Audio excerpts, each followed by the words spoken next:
Aqui é o pastor Paulo Pisani e temos às vezes o hábito de fazer alguns tipos de vídeo geralmente com o propósito de conscientização ou que leve a cada pessoa a refletir, a pensar. E nós, nossa base bíblica é o apóstolo, é a Bíblia Sagrada, né? Nossa base é a Bíblia, é a palavra de Deus.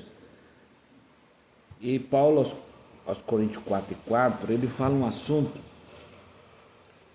que faz com que nós pensamos a respeito do mundo que nós vivemos, nosso sistema.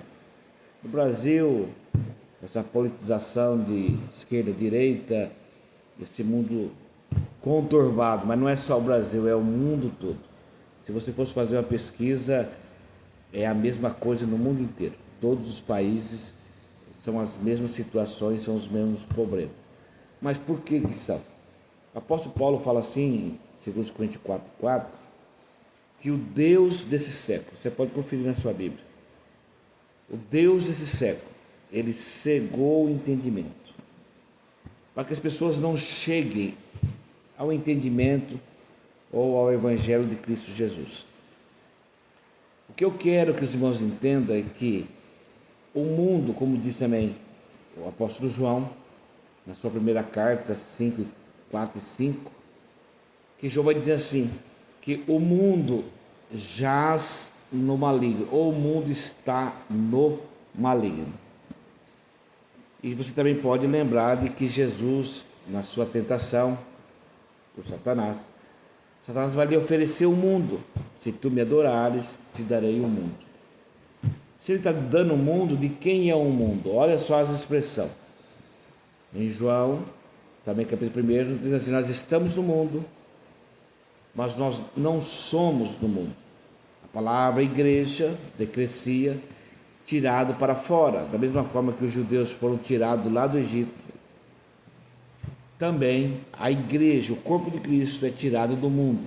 Está no mundo, mas não é do mundo. De quem é o mundo? O próprio Satanás ele diz, eu te darei o mundo jaz no maligno. Mas por que nós estamos falando sobre esse assunto? Como conscientização. Entenda uma coisa, o mundo não tem conserto. Quem pode consertar o mundo? Você pode consertar o mundo? O mundo não tem conserto, o sistema não tem conserto, o mundo é corrupto, o mundo é pecaminoso, o mundo é mau. Não tem como consertar o sistema. Você pode pegar e dizer, vamos construir uma cidade somente de crente, o pecado vai estar lá dentro. Você entendeu? Porque o pecado que entrou no mundo, passou a todos os homens, deu-lhe uma certa, entre aspas, uma autoridade ao dono do mundo. Todo que vive no pecado está debaixo da lei do pecado, na qual, o escravizador é Satanás. Aí a reflexão é essa. Eu sou um pastor, nós vamos trabalhar na política, vamos fazer e acontecer para que o pecado não entre nas escolas e etc. Não tem jeito. Por que não tem jeito?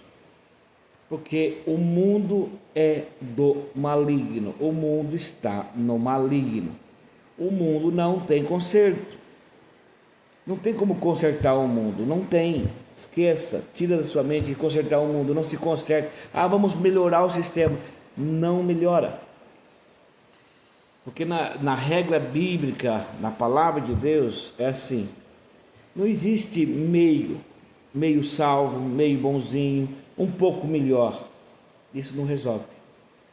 Quem está no pecado está na morte. Então, é uma questão de entender assim. Deus se agrada desse porque ele está se esforçando para ser santo. Não resolve nada. Mas entra um esforço santo, porque o homem não tem como fazer nada para poder agradar a Deus com as suas próprias obras, porque a obra do homem é mal.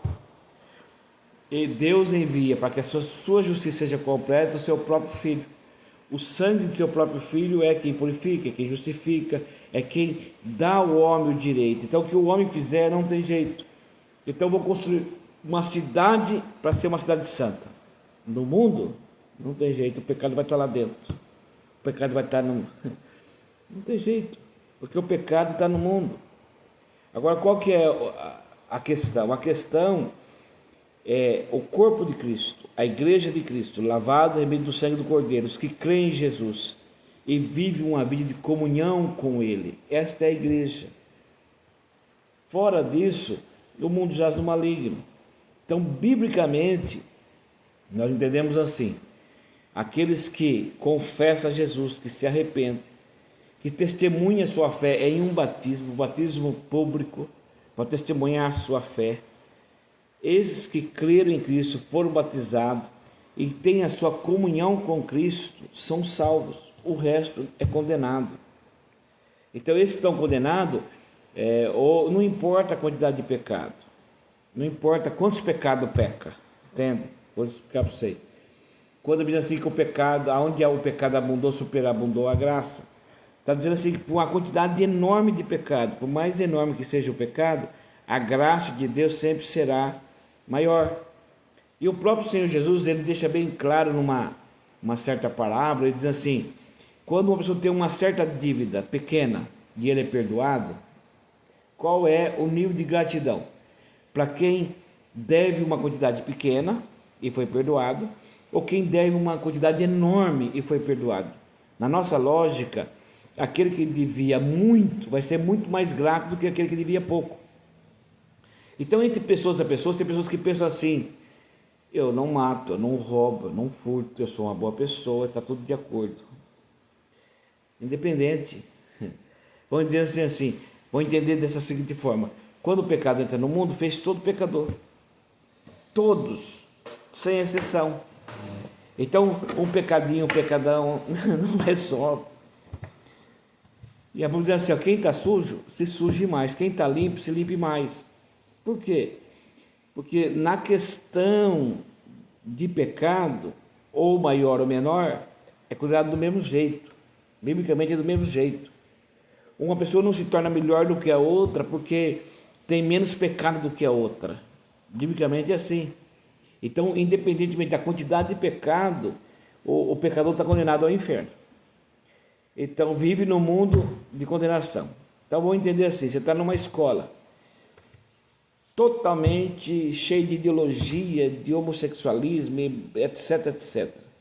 Tudo bem, pode continuar no pecado. É isso que a Bíblia diz. Numa lei de um livre-arbítrio, o homem pode continuar no pecado. E o mundo sempre foi pecador. Independentemente da quantidade de pecado, da época que peca, sempre foi a mesma coisa. O homem nasce debaixo da lei do pecado, cresce debaixo da lei do pecado, e ele só se livra da lei do pecado quando ele tem um encontro com Cristo. Essa lei do pecado tem um dominador que domina o mundo. Então, na nossa meditação é essa: o que você pode fazer para melhorar um negócio que não tem jeito? É a mesma coisa que enxugar gelo. É inútil, não tem o que fazer. O que você vai fazer? Se somente o sangue de Jesus tem o poder de perdoar o homem, o que você vai fazer? Não tem o que fazer. Eu vou tentar me justificar. Como? Se o pecado está em mim, não tem como. Então, quando Jesus diz assim que ele é a porta, ele fala da exclusividade. Ele é a porta.